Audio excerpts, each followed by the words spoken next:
누가복음의 말씀을 우리가 상고해 나가면서 21장 20절부터 28절을 보면 환난 때의 대책과 재림 직전의 징조를 가르쳐 주십니다. 너희가 예루살렘이 군대들에게 에워싸이는 것을 보거든 그 멸망이 가까운 줄을 알라. 그때에 유대에 있는 자들은 산으로 도망할지며 성내에 있는 자들은 다 나갈지며 촌에 있는 자들은 그리로 들어가지 말지어다. 이 날들은 기록된 모든 것을 이루는 형벌의 날이니라. 그날에는 아이에 있는 자들과 점력에 있는 자들에게 화가 있으리니 이는 땅의 큰 환난과 이 백성에게 진노가 있겠음이로다. 저희가 칼날에 죽임을 당하며 모든 이방에 사로잡혀 가겠고 예루살렘은 이방인의 때가 차기까지 이방인들에게 밟히리라.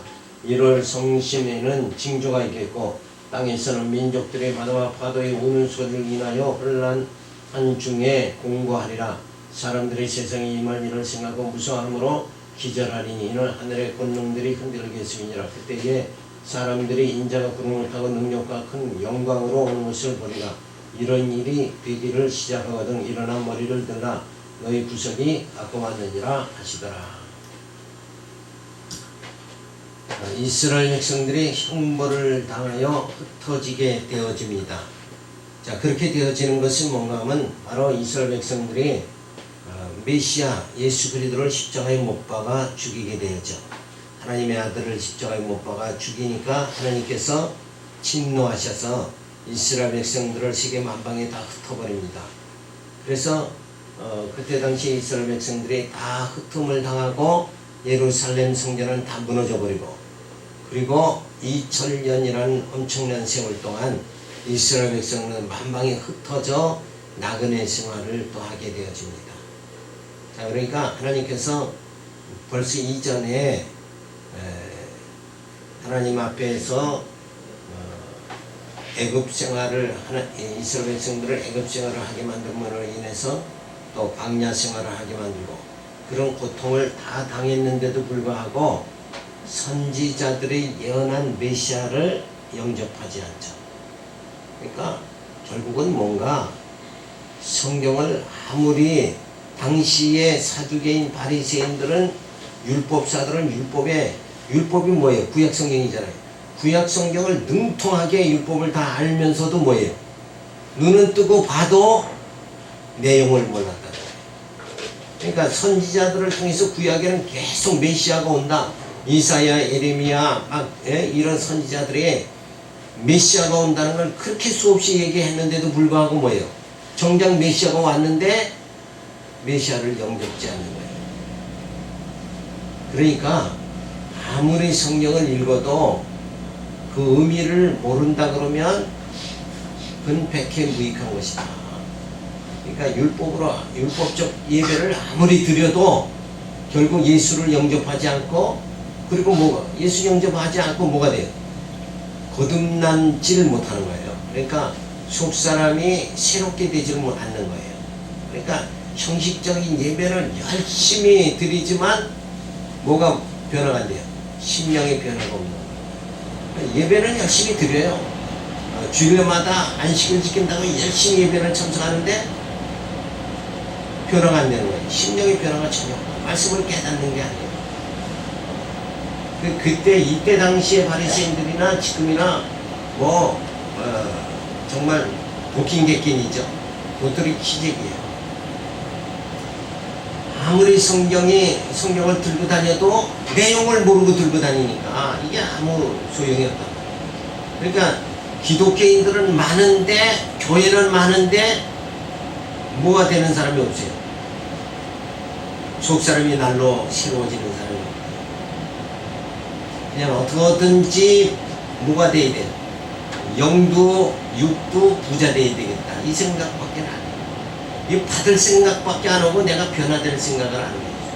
뭔가 10년 20년 산에 가서 돌을 닦아도 뭔가 도사 같은 모습이 나오잖아요.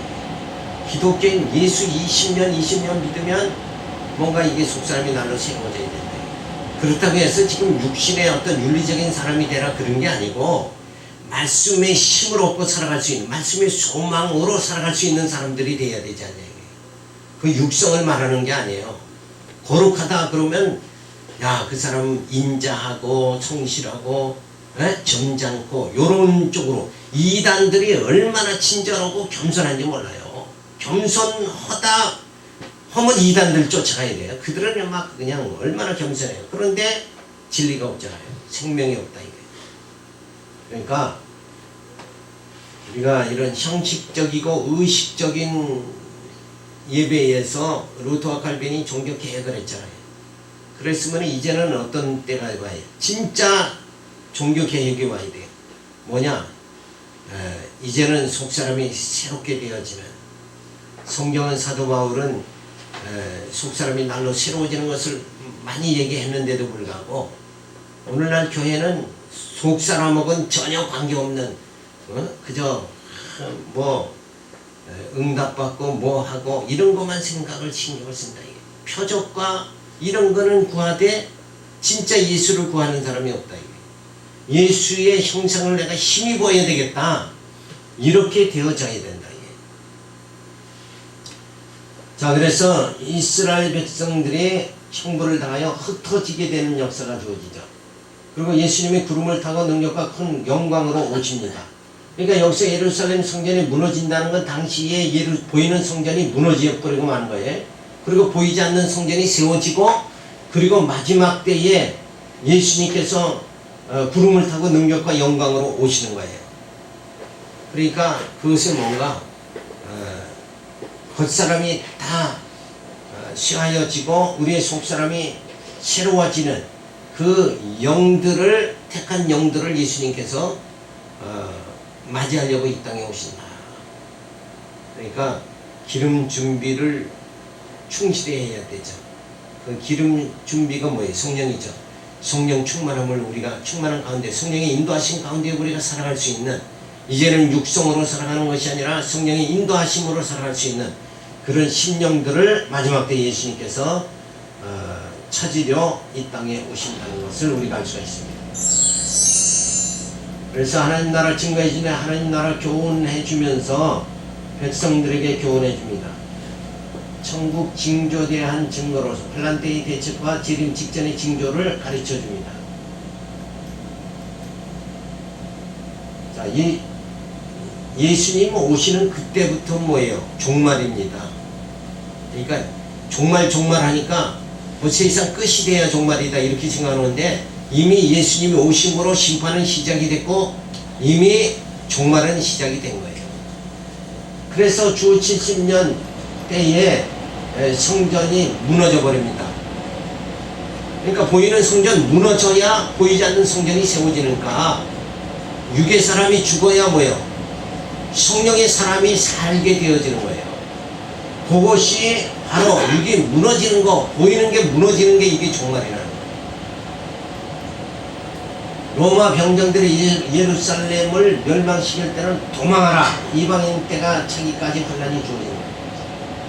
그래서 성전이 무너지면 도망해라 이거예요. 성전이 무너지면 금식해라 이 얘기를.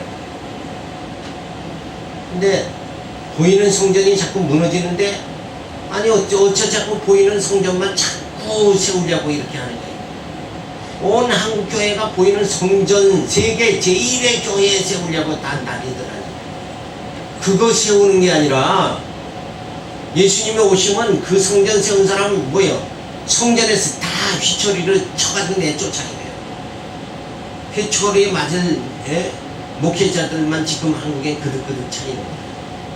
그 다 내쫓임 당하고, 진짜 뭐예요? 말씀을 바르게 복음을 전해가지고 심령 성전을 건축하는 그 종들이 세워지는 때가 주어진다. 그래서 도망하라 그랬어요. 보이는 거 그거에 연연하지 말고 도망하라 이거예요. 그런데 오히려 이때 당시에 유대인들은 예루살렘 무너질 때 다 모여서 결국 로마에 의해서 저들이 정말 죽음을 맞이하게 되고, 이 말씀, 예수님의 말씀대로 다 기독교인들은 도망가서 사는 역사가 주어져요. 왜 저들은, 유대인들은 지금 예루살렘 무너뜨리려고 로마 병정들이 예루살렘 무너뜨리려고 점령하러 들어왔을 때 그들은 죽으려고 자꾸 그 전쟁터로 들어가느냐? 그 이유가 뭐예요? 이 예루살렘 성전에 하나님이 임재하신다는 그것 때문에 그렇다. 구약 시대부터 지성소에 하나님이 임재하신다. 하나님이 임재하시는 그곳을 우리가 가야 산다는 거예요. 저들은. 근데 이미 성전은 뭐예요? 옮겨졌잖아요. 이게 보이는 성전이 아니라 이제는 뭐예요? 예수님이 오시고 성령이 오셔서 보이지 않는 신령 성전이 우리가 택한 자들의 심령 속에 세워졌다. 이미 지성소와 성소와 지성소의 그 휘장은 갈라져 버리고 말았어요. 그래서 이제는 우리가 성령에 의해서 하나님의 신의 성품이 주어지면서 하나님 영과 교통할 수 있는, 하나님께 부르질 수 있는 관계가 주어졌는데 보이는 성전이 자꾸 들어가서 죽어버리고 말았다. 자, 그때에 예수님께서 이 성전이 무너진다. 그러니까 이 성전은 사실은 뭐예요? 유대인들은 하나님보다 하나님과 같이 막 완전히 성전 자체가 우상이 돼버리고 막. 그래서 하나님께서 임재하시는 하나님의 아들을 보내고 성령을 보내서 하나님이 친히 우리 심령 속에 임재하시는 이것을 깨닫지 못했다. 그러니까 오늘날도 마찬가지. 그걸 깨닫지 못한 사람은 뭐예요?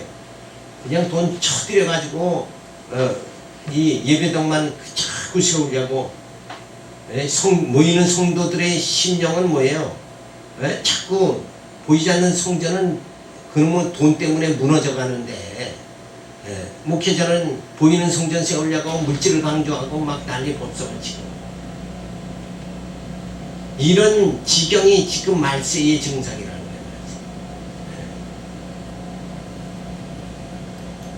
그래서 성전은 무너진다. 예수님 말씀하셨죠. 그리고 마지막 때 예수님이 재림하신다. 예수님의 예언대로 성전이 무너지는데 환란이 이스라엘 백성들에게 주어질 때는 흩어져서 이방인의 수가 차기까지 환란을 당하게 되어집니다. 자, 그러니까 성경을 보면서 하나님의 섭리가 무엇인가 이것을 잘 깨달아야 되죠. 그렇지 않고 그냥 무조건 성전 거기에는 하나님이 임재하시는 곳이다 이렇게 해가지고는 보이는 성전 그렇게 해가지고는 안 된다.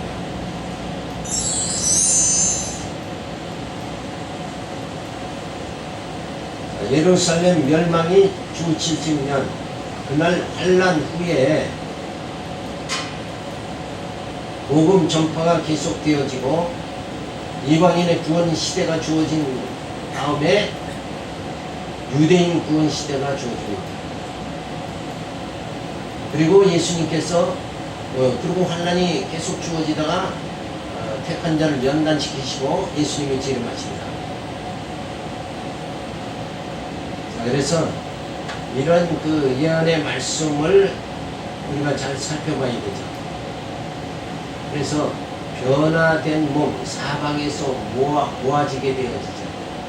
그러니까 예수님이 재림하신다. 몇월 며칠 날 예수님이 재림하신다. 그게 중요한 게 아니라 이미 변화가 되어져야 되죠. 성령 충만이 주어져 있고 진짜 이런 세속적인 그런 가치관들을 버리고 나를 버리고 주님 뜻대로 살아갈 수 있는 그런 심령으로 연단되어지는 것 이게 더 중요하다. 그런 걸 알 수가 있죠. 그래서 택자를 하나님께서 환란을 통해서 연단시킨다. 그리고 환란 후에 예수님이 재림하신다. 이게 성경에서 말하는 건데 우리는 이단들은 그러죠. 예수님이 재림하시면 그 환란 그 예수님이 재림하기 전에 믿는 자는 예비처에 들어가서 환란도 안 당하고 뭐도 안 당한다 이렇게 보는데 결국은 이 택자는 환란을 다 겪게 되어지는 거예요. 그러니까 이 땅에서 주어지는 환란 이거를 우리가 다 통과해야 된다 그런 것을 알 수가 있죠. 그래서 요 70년은 과거 완료로 그리고 복음이 이방인에게 복음이 전파되는 게 현재고 그리고 유대인 구원 시대는 미래고 미래에 주어질 일이다.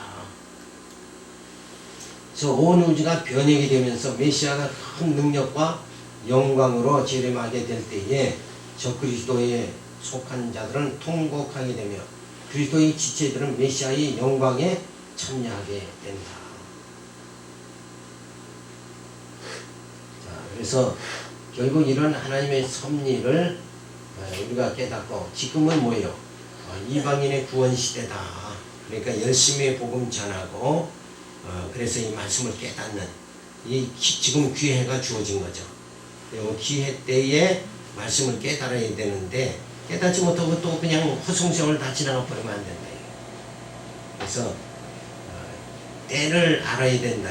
때를. 그러니까 내가 지금 무엇을 할 때인가? 말씀을 깨달을 때다. 깨닫는 때인데 뭔가 받을 때다. 이렇게 생각하면 안 된다. 받을 때가 아니라 깨달을 때다. 그래서 육체가 이 땅에서 뭘 받아서 얼마나 잘 먹고 잘 살겠어요. 하나님은 그걸 원하시는 게 아니라 궁극적으로는 우리 영을 이 땅에서 육신으로 머물 동안 연단시켜가서 하나님이 어떤 분이신가 신지식을 깨닫게 만들고 예수님의 은혜를 깨닫게 만들어가지고 하나님 앞에 순종하는 자로 만들어가시는 그런 하나님의 섭리가 주어지는 거예요. 그래서 천국에서 온전히 살 수 있는 자 만들어주시는 거예요. 그래서 그냥 하나님의 이런 섭리를 우리가 깨닫고 바로 말씀을 깨닫고 모든 일에 자정하고 무엇이 소중한가를 깨닫고 살아가는 것, 이런 것이 가장 중요합니다. 21장 29절부터 33절에 보면 나무 비유로 천국에 가까운 줄을 알라고 가르쳐 주십니다. 자, 이에 비유로 이르시되 무화과 나무와 모든 나무를 보라. 싹이 나면 너희가 보고 여름이 가까운 줄을 자인히 하나니 이와 같이 너희가 이런 일이 나는 것을 보던 하나님 나라가 가까운 줄을 알라. 내가 진실로 너희에게 이르노니 이 세대가 지나기 전에 모든 일이 다 이루어지리라. 천지는 없어지겠으나 내 말은 없어지지 아니하리라.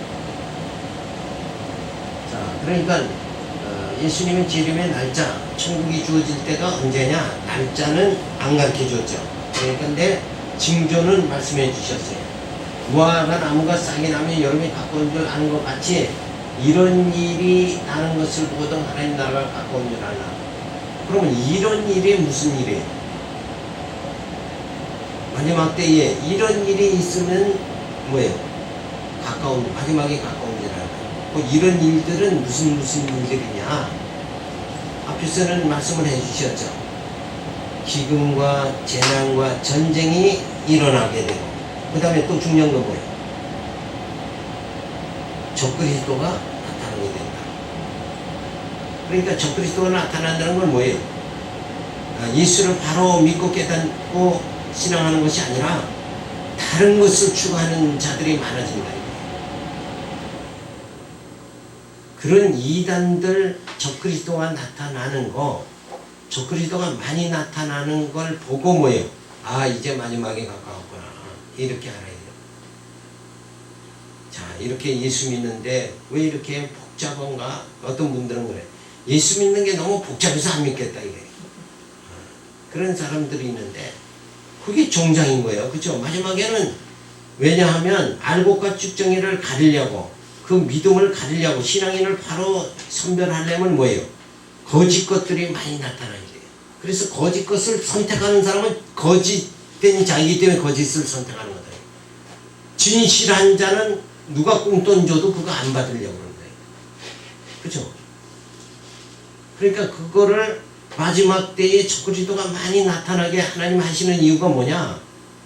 쭉정이를 다 고르려고 하는 거죠. 근데 그게 복잡하다. 난 그래서 싫다. 그러니까 장로교, 여기 개신교는 복잡하니까 어디로 가요? 가톨릭으로 가는 거예요. 그게 벌써 성경을 못 보고 못 알아듣는 거예요. 마지막에 그렇게 돼야 정상이라고 말해주고 있잖아요. 지금 마지막 때엔 환난과 기근과 그리고 적그리스도가 나타난다. 그러니까 그런 거, 그 복잡한 때가 됐을 때 정신을 차려가지고 야, 진짜 성경이 무엇을 말해주는가? 바로 성경을 깨닫고 그거를 뭐예요? 분별할 수 있도록 이렇게 돼. 분별의 영이 주어져야 된다. 그냥 나는 신앙은 말씀은 적응을 못하니까 인간 생각을 봤을 때에 야 이거 장로교 이거 싸움만 하고 이거 복잡하다. 그러니까 어디로 가요? 가톨릭으로 그냥 가버려. 요거는 뭐예요? 판단이 뭘로 판단하는 거예요? 이성으로 판단하는 거 아니에요. 내가 진짜 장로교 할 것인가 가톨릭 할 것인가는 뭘 판단해야 돼요? 말씀으로 진리로 판단해야죠. 그러면은 진리로 판단했을 때 장로교가 진리에 가까우니까 장로교를 선택해야지. 진리에는 가톨릭에 멀잖아요. 그릇된 길로 곁길로 가니까 거기는 선택해 들어가면 안 된다. 그러니까 모두 매사에 우리 신앙인들의 판단 기준은 뭔가 진리, 말씀이 거울이 돼야 된다. 말씀으로 판단해, 내 이성으로 판단하는 거예요. 왜? 내게 안에 말씀이 없으니까 그렇지. 성경 지식이 없으니까.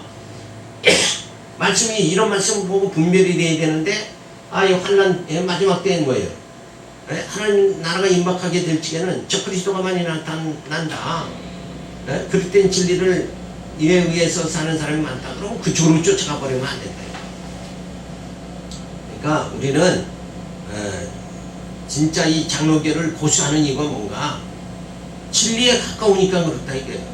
다른 진리가 장로교에 그래도 칼빈이 세워놓은 이 장로교가 하나님 절대 주권사상 아니냐 이거예요. 어떤 의식이나 이런 것에 매이질 않고 그런 쪽을 쫓는 게 아니라 말씀을 쫓는 게 바로 장로교다. 그래서 말씀으로 이렇게 환난 때에는 저 그리스도가 많이 나타난다. 그러니까 그게 당연하다 생각을 해야 됩니다.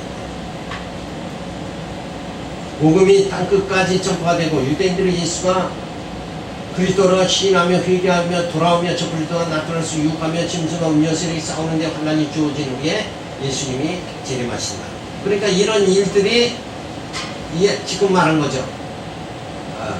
복음이 땅끝까지 전파되고 저 그리스도가 나타나고 유대인들이 민족적으로 돌아오는 일이 짐승과 음료수에게 막 싸우는 그런 환난이 주어져요. 그런 일이 이런 일이 주어져야 예수님은 재림하신다. 왜 그런가 하면 이런 일들을 통해서 뭘 하는 거예요? 택자와 불택자를 하나님께서 다 갈라놓으신다. 그래서 구원하지 않을 자들은 다 저 가톨릭으로 저 그리스도 이쪽으로 다 가게 만들어 놓고 순수한 이 복음을 사수하는 자들만 모여지게 해서 그때 구원을 이루신다. 그래서 이런 일들이 주어지면 바로 무화과나무가 싹이 나면 여름이 가까운 줄 알듯이 이런 일들이 주어지면 그때 예수님이 재림하신다. 그러면 이런 일들이 아직 다 주어진 게 아니지 않느냐. 그러니까 아직은 재림이 더 있어야 된다. 이렇게 우리가 해석을 해야 되는 거죠. 예수님이 예언하신 말씀 반드시 성취가 되어진다. 하나님 나라 증거하면서 하나님 나라 교훈해 주는데 백성들에게 교훈해 주면서 천국 징조에 대해서 말해 줍니다. 나무 비유로 천국이 가까운 줄 알라고 가르쳐 주시는 거죠. 자, 이 천국 징조를 가르쳐 주시는 이유가 뭔가? 이 세상 사는 게 참 고달프니까 빨리 세상 망하고 하나님 나라가 이루어졌으면 좋겠다. 거기에 죽음도 질병도 없는 그 땅에 그 천국, 그 아름다운 천국이 속히 왔으면 좋겠다. 우리가 이렇게 생각하잖아요. 이 땅에서 물질로 질병으로 고통당하니까 막 천국이 이루어졌으면 좋겠다. 그렇게 사람들이 생각을 하니까 그런 그 천국이 곧 온다. 예수님 곧 재림하신다. 이걸로 인해서 뭐예요? 많은 사람들이 저 그리스도가 나타나서 막 유혹하는 그런 일이 주어지게 되어지는 거죠. 그래서 천국 징조에 대해서 말씀해 주시는데 나무 비유로 천국이 가까운 줄 알라고 가르쳐 주십니다. 그때의 징조가 뭔가? 무화과나무의 가지가 연하여지고 잎사귀가 나면 여름이 가까운 줄 알듯이 이런 일이 주어지면 뭐가 주어진다는 거예요? 예수님의 재림이 주어진다. 이걸 말씀해 주는 거예요. 자, 복음이 땅끝까지 전파되어진다. 그 다음에 두 번째는 유대인들이 예수를 시인하고 돌아오게 되는 사건이 주어지고 저 그리스도가 나타나서 유혹하는 사건이 주어지고, 그 다음에 짐승과 음녀의 싸움으로 대환란이 주어집니다. 그러니까 마지막 때에는 이 환란이 주어진다. 이거를 각오해야지 예수 믿으면 그냥 영도 잘 되고 육도 잘 된다. 축복이 주어진다. 이 아니라는 생각에 빠져 있으면 안 된다. 성경은 축복이 아니라 뭐예요? 환란이 주어진다. 이렇게 가르치고 있잖아요. 그러니까 예수 믿으면 예수를 따르다 보면 뭐예요? 핍박이 주어진다 그랬는데 요즘 사람들은 예수 믿으면 뭐예요? 잘 된다. 이 생각만 하고 앉아있다. 그러니까 그게 성경에는 그렇게 돼 있질 않잖아요. 그러니까 오늘날 사람들이 예수 믿는 사람들이 그리고 지도자들이 그저 예수 믿기만 하면 다 잘 됩니다. 이렇게 하는 그 분위기하고 이 성경에서는 그렇지 않잖아요. 환란이 주어진다. 왜? 알곡과 죽정이를 가려야죠. 하나님 편에서 보면 마땅한 일 아니에요. 그러나 이 환란을 우리가 두려워할 필요가 없는 거죠. 성령께서 세상 끝날까지 우리를 뭐예요? 보호해 주신다고 약속했으니까. 그러니까 택한 자는 세상 끝날까지 성령, 하나님의 신이 와서 그 환란에서도 보호해 주신다니까요. 성령이 지켜주시는데 뭐 아무것도 두려워할 필요가 없는 거죠. 자, 그래서 예언대로 성취되는 것을 보고 소망을 가져야 돼요. 이렇게 이런 사건들이 이런 일이 주어지는 걸 보면서 뭐예요? 우리는 소망을 가져야 된다. 왜? 예수님이 갖고 오니까 예수님이 오시는 게 확인되어지는 사건들 아니냐. 오히려 이단들이 설쳐되고 신천신지 이만희가 나타나서 내가 예수다. 그러고 이제 왕노를 던다고 가마 타고 다니고 이런 웃음꼴들을 보면 야 저게 진짜 그걸 보고 우리는 소망을 가져야 아 저런 일이 다음에 예수님 오신다 그러니까 얼마나 기쁘냐 이렇게 생각을 해요.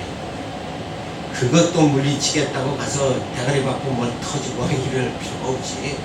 그냥 그게 징조로 그것도 뭐야 그런 것도 하나님이 허락된 거란 말이야 그게. 근데 하나님이 허락된 거를 내가 가서 왜 못하게 만들냐고 아우성치냐고. 그게 뭐 사명인 줄 알고. 그래서 그냥 우리만 집안 단속만 하면 돼요. 그죠? 집안 단속. 우리가 복음 말씀 붙잡고 저게 가짜다. 이것만 분명히 알면 되는 거지. 그걸 가서 싸우려고 하면 어떡하냐. 자, 21장 34절부터 36절 하나님 나라를 맞을 자에게 주의사항을 말씀해 주십니다.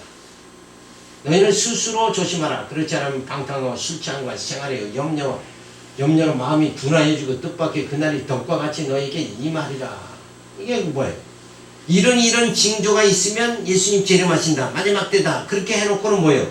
그 다음에 그 날짜를 너희가 영감을 받아가서 예수님 재림 날짜를 알고 열심히 준비해라. 이런 게 아니라 뭐 하라고 그랬어요?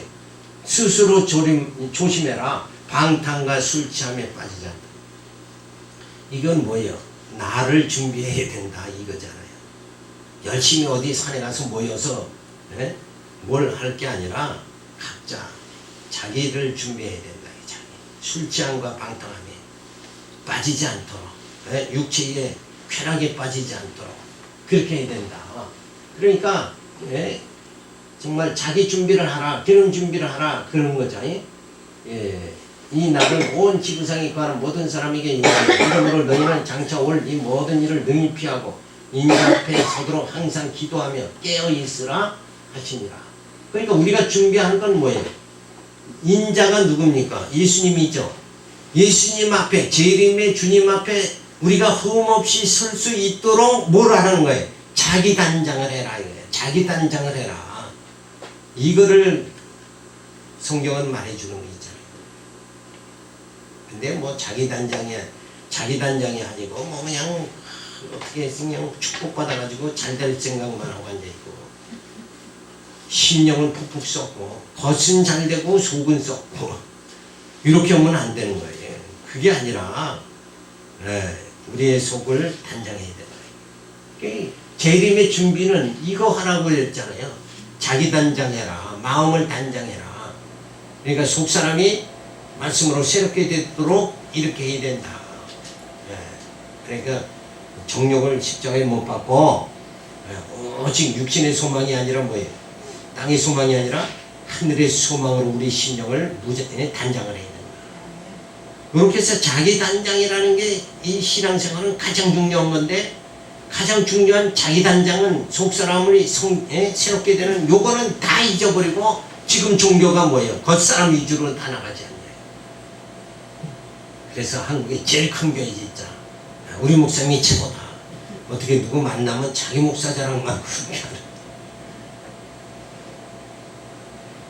자, 이러므로 너희는 장차 올 모든 일을 능히 피하고 인자 앞에 서도록 항상 기도하며 깨어 있으라.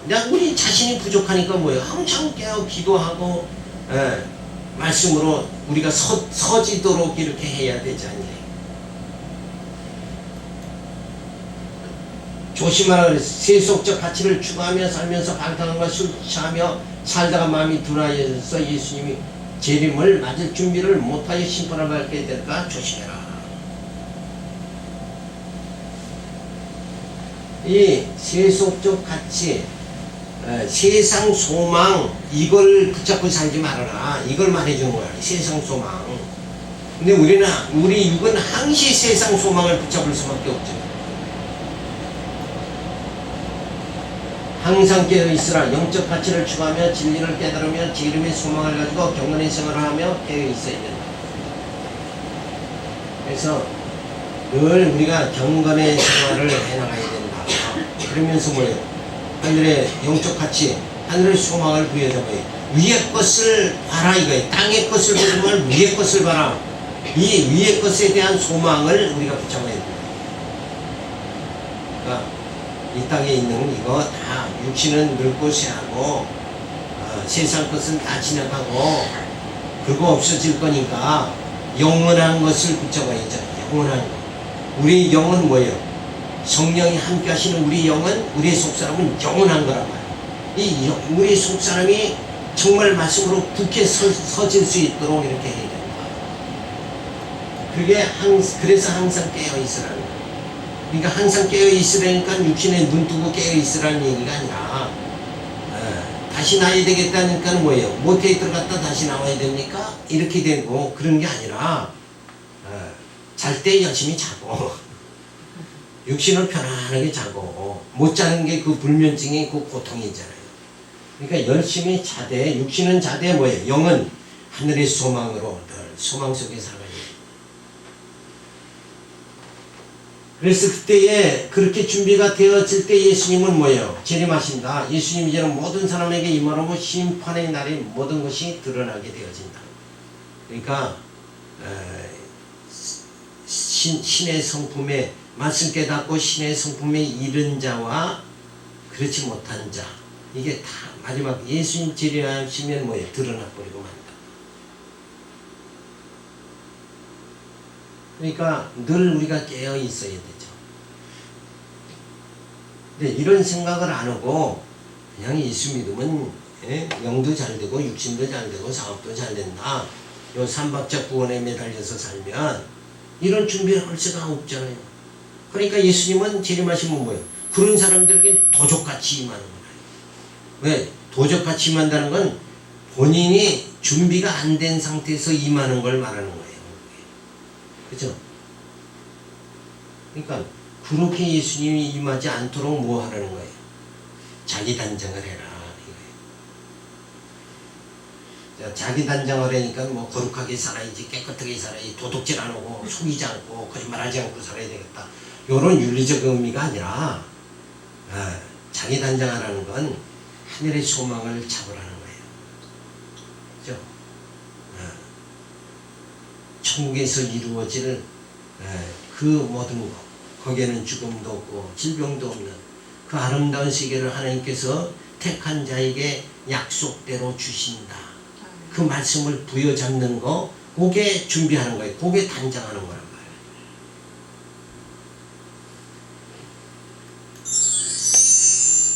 그래서 하나님 나라 증거해 주시는데, 하나님 나라 교훈은 바로 백성들에게 교훈해 줍니다. 천국 징조에 대한 증거로 하나님의 나라를 만들 자에게 주의사항을 말씀해 주십니다.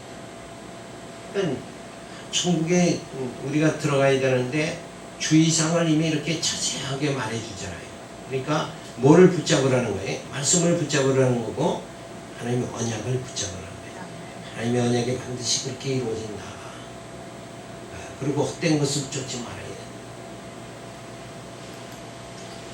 그래서 조심할 것이 무엇인가? 세상의 쾌락에 취하며 살다가는 마음이 둔하여져서 주님을 맞을 준비를 하지 못한다. 세상의 쾌락에 취하여 산다는 것이 뭔가? 땅의 소망을 가지고 살아가는 게 세상에 취하는 거다.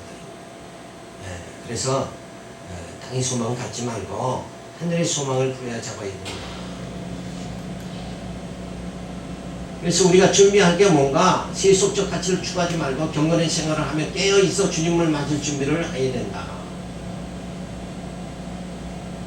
이 경건의 생활, 그러니까 우리 속사람이 신의 성품에 자꾸 이르도록 말씀의 소망을, 말씀을 깨닫는 이 생활을 계속해야 된다. 그러니까 준비라는 건 자기 준비하는 거예요. 자기 심령을 준비해라.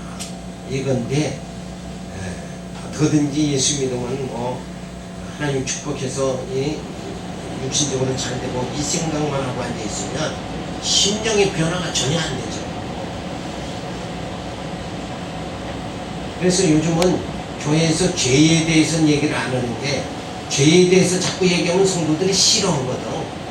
그러니까 교회 부흥이 안 된다고. 그러니까 옛날에는 부흥회가 그렇게 잘 됐잖아요. 근데 요즘은 부흥회가 안 돼. 왜? 부흥회하면 뭐 해야 돼요? 죄를 갖다가 해가지고 회개시키고 이거 해야 되는데 요즘 사람들은 그거 싫어한단 말이에요. 그러니까 부흥회가 안 된다.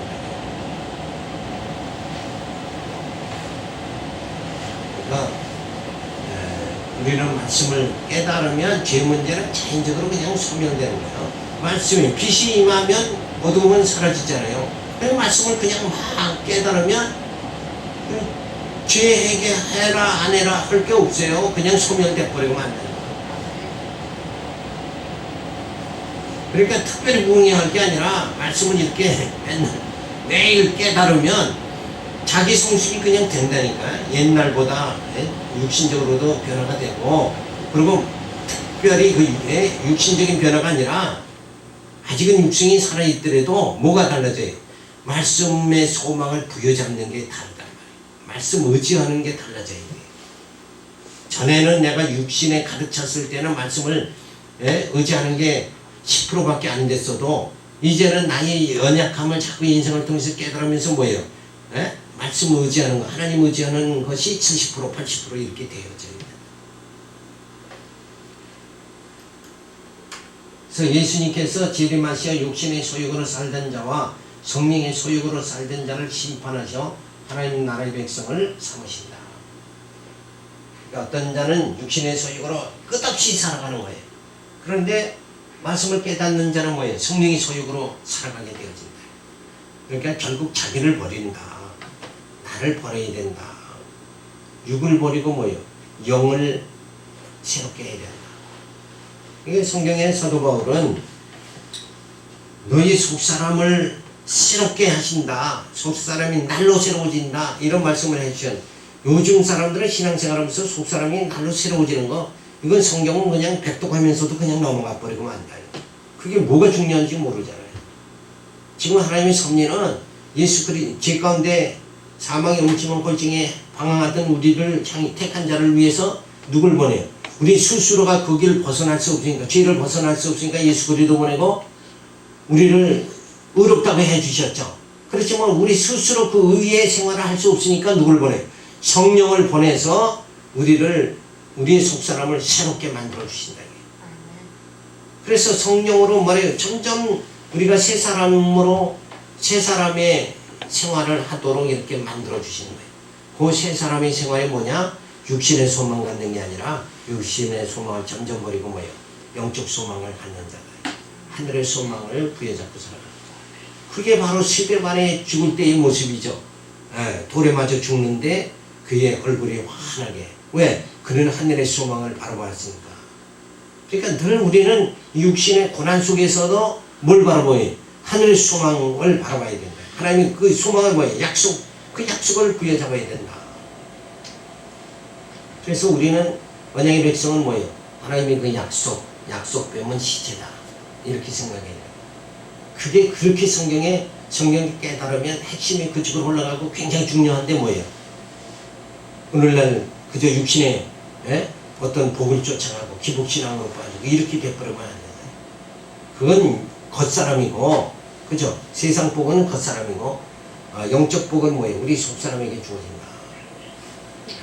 이 신령한 복의, 신령한 번성 정복 통치의 복이 육신의 번성 정복 통치의 복이 아니라 천국에 들어가는, 그래서 영원히 살 수 있는 번성함, 천국에 영원히 사는 게 번성 아니에요. 그 나라에 들어가는 게 정복이고, 그 나라에 주님의 통치 받는 게 통치잖아요. 그것을, 그 영원한 통치를, 하나님의 통치를 받게 되어야 되는 거예요. 그게 진짜 신령한 복이다. 그래서 우리는 이미 뭐예요? 택한 자는 신령한 복을 받았다. 그런데 신령한 복은 그걸 바라보지 못하고 뭘만 쫓아? 육신의 복만 쫓아간다. 그러니까 지금 어려움 당하니까 그냥 하나님 복을 안 주신 거 마냥 이렇게 생각하고 살아가는 거. 그래요. 그 육신에 거하지 말고 우리가 뭐예요? 영에 거해야 된다. 그래서 오늘 마지막 때에 우리가 가져야, 조심해야 될 게 뭐예요? 자기를 단장하는 게 주어져야 된다. 그래서 어떤 분들은 요한계시록만 줄창 가르치면서 그때 뭐 열불이 뭐 어쩌고 저쩌고 그러는데, 아니 그거 오면 뭐하냐 이거예요. 그게 알면 뭐하냐. 내가 구원받을 그릇이 안 준비가 안 되면 아무 책임 못 쓰는 거예요. 나는 순체가 많다고 세상 소망에 가득 찼는데 세상 것으로 내 마음을 충족시키려고 하는, 그게 취해서 살아가는 건데, 그렇게 살다가는 뭐예요? 요한계시록 100독을 해도 그건 어림도 없는, 안포너치 어림도 없다. 그게 중요한 게 아니라 진짜 예수님과 성령님이 이 땅에 오셔서 우리를 어떻게 구원하셨는가, 그 은혜에 감사하면서 기쁨을 가질 수 있는, 그래서 하늘의 소망을 가지는 거예요. 나는 부족하지만 주님이 내 안에 오셔서 나를 구원해 주시는, 그리고 나를 강하게 해주시는 그 하나님의 은총과 사랑을 늘 감사하면서 살아요. 그러니까 매일이 즐겁고 기쁜 거예요. 왜? 그 은총을 내가 받고 살아가니까 지금 뭐 부족한 게 없는 거예요. 근데 세상 소망을 바라보는 사람은 늘 부족한 거지 그게. 그렇죠? 월세방이면 전세방이 되고, 전세방은 집을 줘야 되고, 그 다음에 별장이 있어야 되고, 좋은 차 있어야 되고, 늘 부족한 거란 말이에요. 그러나 영적인 기쁨은 뭐예요? 늘 우리 가운데 충만한 거예요. 기도하겠습니다. 할렐루야, 감사를 드립니다. 우리 자기를 단장할 수 있도록 마지막 때에